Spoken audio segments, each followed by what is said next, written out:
அதிகப்படியான கடன்ல தமிழ்நாட்டை தள்ளி இருக்கிறவங்க டிஎம்கே.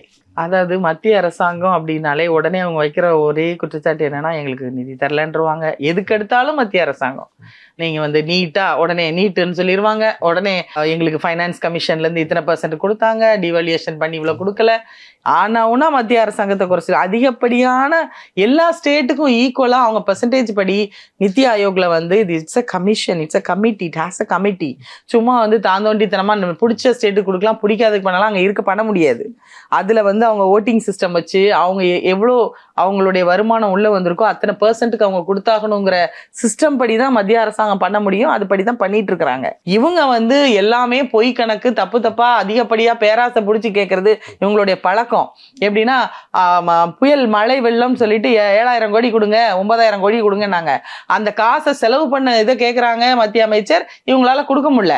இவங்க இதை தூக்கி அதுல போடுறது, ரோடு ஃபண்டுக்கே அத்தனையும் டைவர்ட் பண்றது, இளைஞர்களுக்கு வேலை வாய்ப்பு கொடுக்குற ஃபண்டை தூக்கி ரோடு ஃபண்டுக்கு மாத்துறது, அது மாதிரி எஸ்சி எஸ்டிக்குள்ள அந்த ஃபண்டை தூக்கி போய் மகளிர் உரிமையில கொண்டு போடுறது. இந்த மாதிரி டிப்ரைவ்டு கிளாஸோட பணத்தை வந்து மிஸ்யூஸ் பண்றது எப்பயுமே டிஎம்கே கவர்மெண்ட்.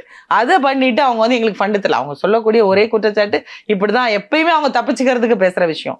அதிகப்படியான கடன்ல தமிழ்நாட்டை தள்ளி இருக்கிறவங்க டிஎம்கே. தமிழ்நாட்டில் இது வரைக்கும் ஹிஸ்டரியில இத்தனை லட்சம் கோடி வாங்கவே இல்லை. 5 lakh crores வந்து அவங்க கடனை வெளியே வாங்கி தமிழக மக்கள் ஒவ்வொருத்தர் தலைமையிலையும் அவங்க மிகப்பெரிய கடன் சுமையை சுமத்தின அந்த பெரிய ஹிஸ்டரி ரெக்கார்டு வந்து இன்னைக்கு மு.க. ஸ்டாலின் அவர்களுக்கு இருக்கு.